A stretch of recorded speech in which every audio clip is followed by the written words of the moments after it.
The Bully Girl Magazine podcast is your dog-eared audio destination, bookmarking the most compelling tales and insights from the vast canine universe. While we passionately dive into the world of bully breeds, dispelling myths, offering training tips, and discussing breed standards, our scope isn't limited. We cast our net wide to encompass a diverse range of dog breeds, ensuring no tale is left untold. Enhanced by expert interviews and inspiring stories, this podcast is a beacon for responsible ownership and breed education. It's where bully breed enthusiasts meet the broader dog-loving community, fostering unity, understanding, and shared joy in every bark and wag. So whether you're out walking your dog or listening at home, be sure to enjoy the show and keep coming back.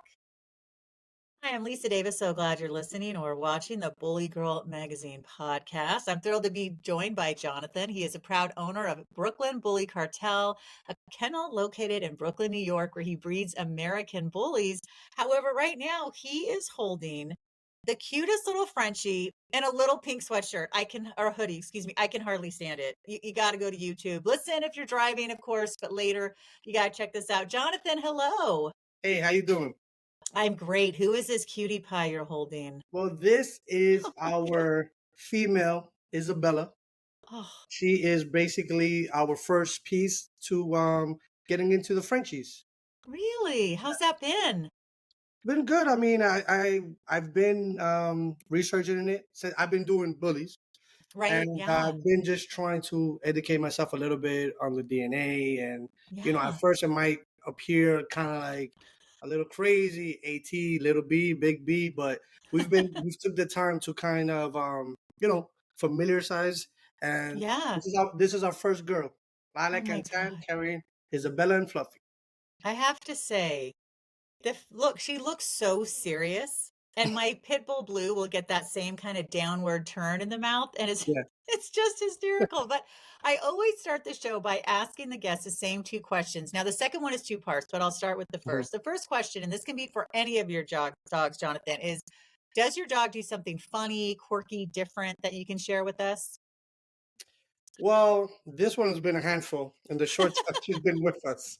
Yeah, Um, I've always heard that Frenchies have a very quirky personality, and I've they're heard that they're too. they're a little bit of a little, kind of like a wild little firecracker. And she's been definitely one of those, trying to get on the bed, and the bed is so much higher than she can, but she still tries, and she, things like that. But I have some of my other bullies. I have Queen Medusa, which is Oh, basically my head female in my camp, which she does a lot of quirky things herself. Like when the door rings, she needs to control access. So yeah. you need to basically first check in with her, kind of like a Hmm. doorman, Oh, and then she'll give you the a-okay and let you in. But yeah, they all have their personalities, which is, I think, one of the greatest things about being in this environment with different dogs. That they're all different. They're all exactly. different. All have their own personalities. It's interesting because the people that have had Frenchie puppies with them, they've all been very licky. And I saw her lick your chin a few times, which is so sweet. Oh my God, there she goes again. And she's just putting her nose and her face right against your face. I think that is so beautiful. Now, the next question, which is two parts, is when did your love of dogs begin? And then when did your love of bully breeds begin? Um, So I've always been very big on animals. I grew up wanting to be a vet. Neat. So I grew up. We had all type of pets in my household. I mean, I think one time I went to the beach and tried to bring back a jellyfish. Hey, we can put them in an aquarium, and we can, or little crabs or something. So I've always been Yeah. intrigued with animals of all type. Um, the When I got into the bullies, basically, I just happened to see the breed once Yeah. and online on the internet. I was unfamiliar with it, and to be honest with you, it might seem a little funny, but to that point, I was a little bit more of a cat guy. Really? Yeah. Yes. I kind of like we had a cat growing up, and it was super independent. Mm, How cats, they do their own yes. thing, and they really don't need us. We're just there to entertain them in a way, feed them and stuff like that. But Right. I saw the breed, and I was just in love instantly, with the look I saw some videos and they're walking around, Oh, yeah. and I just instantly, I was like, what is this? And from there, I just went in and just started trying to learn as much as I could of the breed. Started studying bloodlines and things of that. And from that point, I was just hooked. It was just like love at first sight. Oh, I love that. Your kennel boasts one of the hottest chocolate tri-studs in the game, the legendary Escobar. So tell us all about this.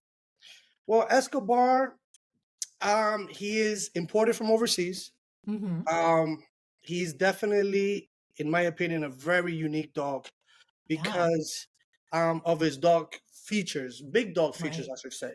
So he is in a micro category, but he has a 26-inch head. So he's Wow.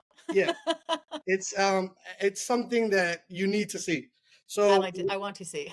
yes, so when we brought him in, we already had our girl Medusa, which they're from the same bloodline. They're actually have brothers and sisters, and we brought him in especially to complement where we were going as a program. And so once he came in, it just turned out to be so much more. He's a Wow. great dog. He produces so well. Um, most people that use him already, lock him in for another female they might have, or so on.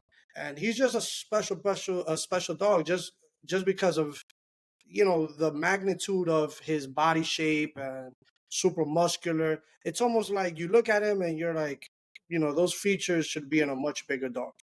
Right. But he's not a pocket or a standard, and he has Right. those type of features. So we've been blessed with him. He's been doing great for Oh, customers. good. He's been doing Hmm. great for us in house, and he's an adorable dog. He's my dog that I don't worry about. Right. He's in the house. He's kind of like does his own thing, and he's been a godsend. Oh, I love that. I swear, I just can't get over how cute. Tell me her name again. Isabella with a Z. Isabella. Isabella. Now, I am terrible with names, so I know that you're interested in is it Veneno bloodline? Correct. Veneno. Okay. Veneno. Okay. Yes, which veneno, fun fact, Oh. means poison in Spanish. Ah, Yes. okay. So when I got into the community, when I started researching, there was a dog that always caught my attention, and which was veneno, which basically is our core blood in my camp. Escobar is a veneno grandson, Mm, and he's two-time veneno because his father's a veneno grandson on his top pet. So oh, and Medusa's also a veneno great granddaughter. So while I was studying multiple bloodlines, I always came back to that one dog. He's a chocolate tri. right. He was in China, Mm, and I just always loved the videos. I saw him. yeah. Muscular dog, big head. Kind of like another Escobar. So that's what I was drawn to, and that's what I decided to basically get into. Yeah. Oh, I like that. Now let's talk about what they eat. I know that in the article you talk about a kibble and meat-based topper diet, including adding vitamins, salmon oil, and fruits. I have read such great things about salmon oil. What have you noticed with your dogs? Well, I've noticed basically the coats, Yeah. tiny coats. I feel like it also helps to promote eating. Sometimes you might have a little picky eater in the bunch, and Yeah. I guess the flavoring, also helps a lot. The salmonella has worked for us Oh, and good. keeps their coat shiny, and we try to basically um, not only just do kibble. Hmm. Obviously, some people like kibble, some people don't. Some people do raw, some people don't. I feel like for us, we do a mixture of both. We do kibble, and we try to get a good quality kibble, but we also stay on top with the vitamins and a meat topper, which Yeah. we also include. So we just don't just feed kibble. I feel that you should be able to balance that, and some fruits in there, maybe this or that, because I think the healthy, the health issues are pretty much something that we can try to control in a way. So Yeah. I try to stay on top of it and provide all the dogs with as best nutrition as I can. Yeah, and omega-3s that you find in salmon oil are so important for both dogs and people. They're also anti-inflammatory, which can be really good for their Correct. joints. Something I give Exactly. to Benji. And yeah, he's almost 10. He's a lab. He has arthritis, but anything that can help. Talk to us about how you go about doing like testing and stuff for your dog's health and, ensuring that they're not passing down any defects or health conditions. Well, we do, for example, like genetic testing. We could, Yeah, we do that. Obviously, when it comes to the more hands-on approach, right. we do always do the yearly checkup on all the dogs, all our females, make sure they're top to be able to either produce or just have a healthy life overall. So I think it's basically a situation where you just need to be hands on. You Yeah. just can't just. I guess she's fine. She's eating fine. Yeah. Sometimes there's a lot of things that happen that we don't notice or we don't know that might be going on. So that you have to be kind of more hands on and really really dig in and really, make sure. Yes, I have to say, when Isabella yawns, it's one of the cutest things I've ever seen. Yeah. Now, are you gonna keep her or is she available? No, she is our keeper. Oh, okay. Now, if somebody was interested in getting a puppy from you, walk us through from start to finish. Basically, somebody reaches out and wants a puppy. We definitely always we want to pair the right pup with the right family. Right, I'll ask common questions. Is it kids in the house or this or that? Because sometimes you might have a puppy that you might already see the signs that might be, that particular puppy might work best in this environment and that environment. But basically, somebody reaches out that they want a puppy. We do the standard, looking for a male or female, and I try to get as much feedback from the customer just to try to match them as best as I can. Obviously, the end goal is somebody getting a pup from you and just being thrilled and being exactly what they wanted. And and I feel that the way to get to that point is with basically communication with the customer. I try not to just say, "Oh, well, here, this is the one, this is the one," without basically being sure that this is exactly what the customer wants. And I always give my customers realistic expectations of obviously of whatever they get from me. Sometimes customers will ask you, okay, so so they're gonna be 30 pounds, right? Fully, certain questions that obviously we yeah, can just not know. So right. basically, I always try to be as upfront and realistic with all the customers. We've never had an issue to this point, so I think we're doing a good job at it. Now, has anyone ever wanted to rehome their dog? And if they do you have a policy of bring the dog back to us? Don't just give A it to hundred anybody? percent. 100%. I've Good. had situations where, life happens, Of and there were course. situations where, some, customers, oh, I can't have the dog anymore, and this. And I always tell all my customers, if there's any issue, you call me first and either I'll rehome the dog with us and then work from there. But what I don't want is any puppy or dog, whatever it is, that's coming out of my camp to then maybe get to the wrong hands or to be in a Right. situation where they end up in a pound or anything like that. So I always tell everybody, there's an issue, you call me first. We'll take it from there. Whether I've taken back dogs, 6, 7, even a year later. You know what I'm Oh, that's saying? So, great. and I think that as breeders, we're bringing these beautiful little creatures to the world, then we're responsible for what happens. So, once I sell the puppy, is not it's not like, okay, goodbye, I don't know nothing about you. Like my Right. customers always keep in contact with me.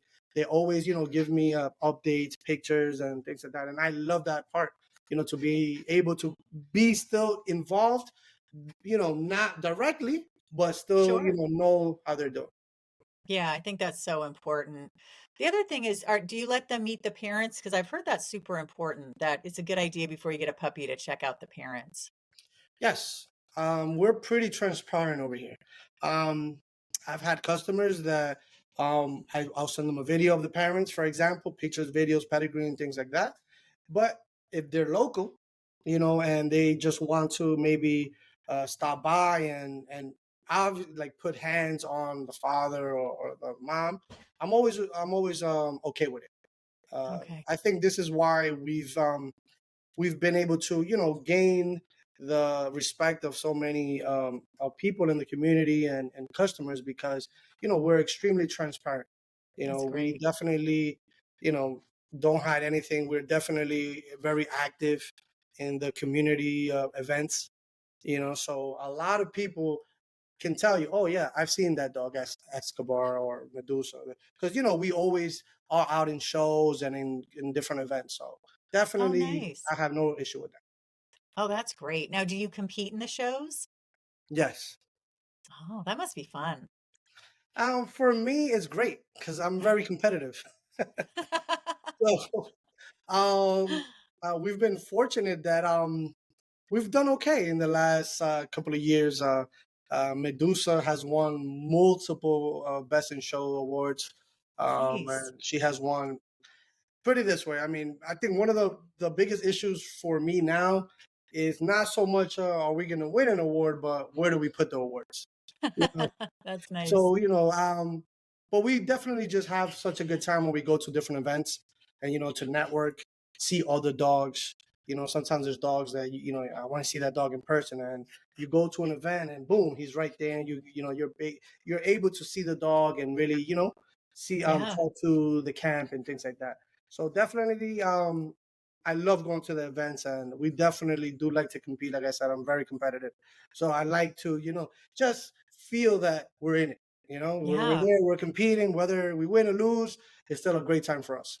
Yeah, it sounds like it. Now, how do you socialize the puppies? What kind of things do you expose them to? Um, Basically, like we try to basically put them in all type of situations. Sometimes we'll take them on car rides.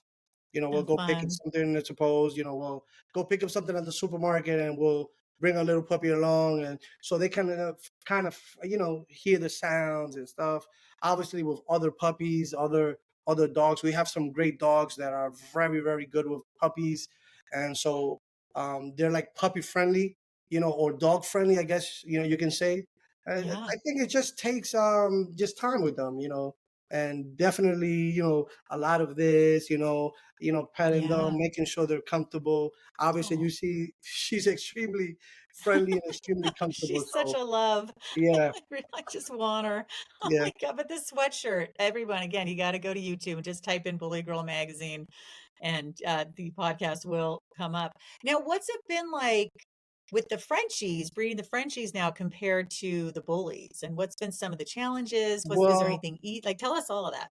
we haven't got that far yet because Oh, she's okay. a first edition. She is a first edition. Oh, okay. Yes, she is our first edition, and what I can tell you since we haven't got there is that Sure. I have been trying to do as much research Right. as I can because um, they're two different breeds.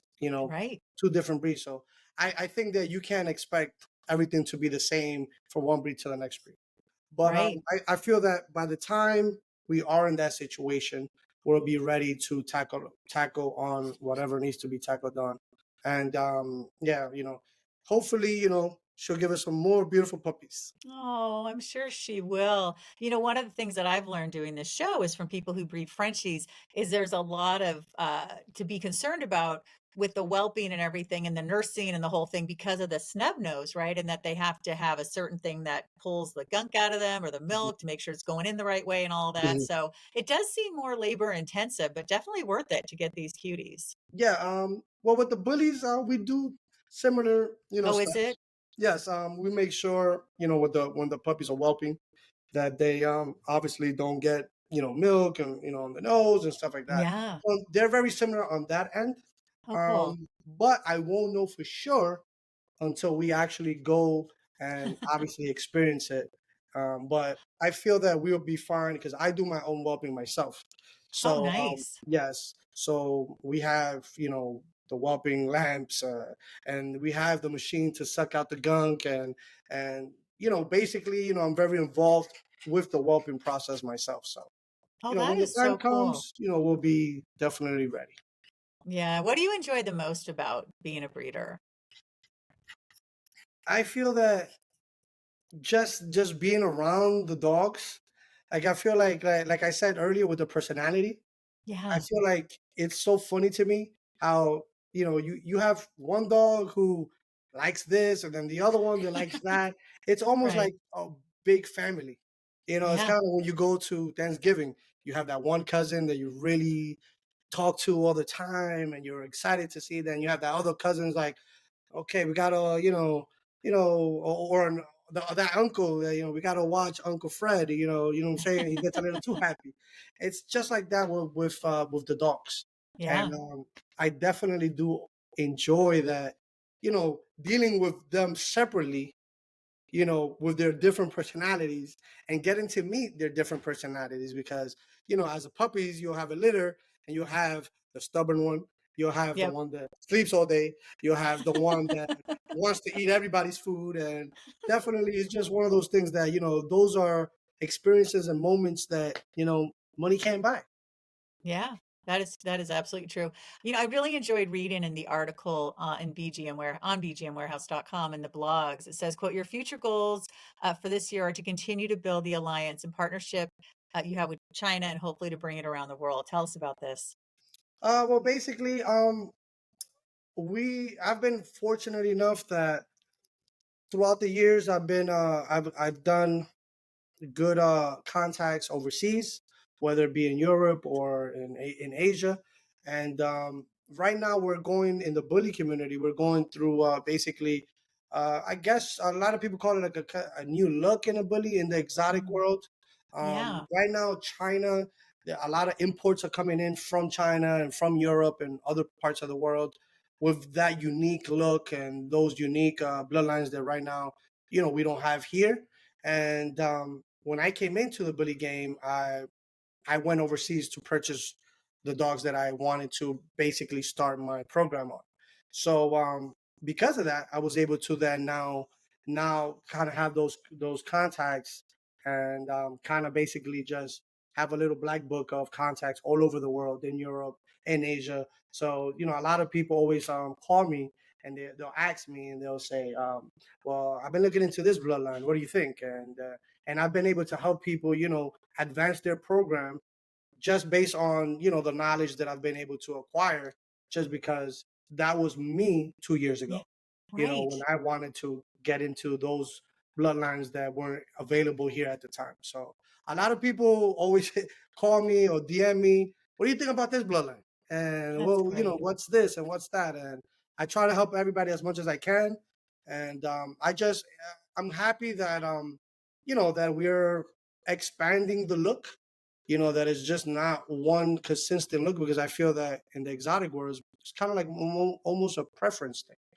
Some Yeah. people like certain colors or certain looks, and I think that we have a lot of versatility when it comes to the exotic American bully. And these bloodlines coming from Asia or from other parts of the world are only going to add another element to a already great breed. Yeah, I was thinking about what you said a moment ago about how people call you up. It seems really essential, I would say, to have a mentor or someone to call, especially when you're first starting. Yes, I feel that I've become that person, like I That's said, because awesome. these bloodlines from overseas are something that a lot of people are new to, So Yeah. it's almost like I'm that guy. Well, he's done it. You know what I'm saying? He's imported dogs. How does that process work? And I have a lot of people, can you explain to me what's it, from A to Z, what's it like to, bring a dog from overseas and, what the cost is, what do I need paperwork wise and things like that. So, I'm just happy to be able to, just share my knowledge. When I did it, it was a little more difficult because, here in New York, where I'm from, and all the surrounding areas, I'm pretty much the pioneer bringing these bloods to the tri-state area. So I didn't have Nice. nobody to kind of learn from. Yeah. So I kind of had to learn as I went, as on my own. But now I'm in a better position where I can tell somebody and mentor somebody and be able to just give somebody an advice, and this is how you should go about it. And I'm happy doing it. Oh, that's fantastic. I know it's so evident. It really is, Jonathan. Well, what do you think about Bully Girl magazine? Well, I like you guys very much. Why, thank That's you. why I always try to engage, and the content that you guys put out always informative, and definitely since I discovered you guys, I've been always following you guys. I know we did the magazine, and I wanted to be part of that as well, and we did. And now with this opportunity, thank you for having me. Yeah. And Oh, it's my I'm you pleasure. know I'm a number one fan. I'm a supporter. All right. Well, you're fabulous. And I'm so glad that we did this. I really enjoyed it. Tell us all the ways we can find you. Well, we're Brooklyn Bully Cartel on Instagram. Usually that is the to go place because that's where I have the bulk of my content. So people do prefer that route, but we're also on Facebook under Jonathan Ovales, and either of those two options you can reach out. We always have something available or something in the oven. Definitely, we're working with pedigrees and bloodlines that are basically all of them are from overseas. So I know that a lot of people want to, explore those options and things like that. So definitely a good camp to check out if that's somewhere you want to explore. Oh, And soon, fantastic. Oh, go soon ahead. now, the Frenchy line. Yay! Oh, Isabella, I'm in love. Hey, Oh my goodness, she's so beautiful. Well, if thank people you. want to check out my beautiful dogs, Benji and oh my God, I spaced. I'm like, he's my heart dog. He's my soul dog. I talk about him every show, and I'm like, what's his name? Oh, Blue, also known as Mr. Baby. That was a scary little moment there. And I also show pictures of the first dog I ever had, which was Bailey, which was a pit mix, and my beloved Bobo, who was a setter shepherd mix. And you can also follow at Bully Girl Mag on Instagram and be sure to subscribe to Bully Girl Magazine. You can go to www.bgmwarehouse.com and get my hat and a lot of other great merch. And be sure to get the Bully Girl mobile app, which is available in the Apple and Google Play. Blue is over here giving me a funny look like, Mom, you're my everything. Like, I'm your everything. How did you forget my name? Yeah, Anyway, you're gonna have some explaining to do after this. that's right. Well, now I'm just obsessed with Isabella. Who's Blue? No, Blue. I'm Uh, teasing. Anyway, everybody have a great day and keep coming back. Tell your friends and family, rate, review, subscribe to the Bully Girl Magazine podcast. Thanks so much.